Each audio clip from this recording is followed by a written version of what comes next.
estic preocupat per la sequera perquè hi ha fa molts dies que ja no plou i s'està notant molt els arbres, que s'estan secant, la gespa, i llavors estem en una situació bastant preocupant.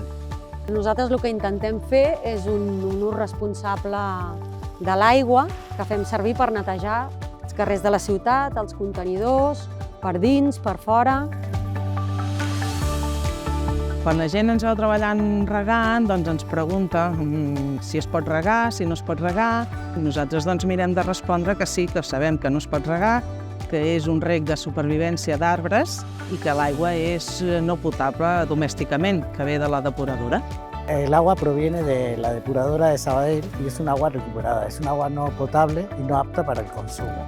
Entonces nosotros le explicamos a la gente este tipo de cosas para que sepan que este agua no es de uso normal.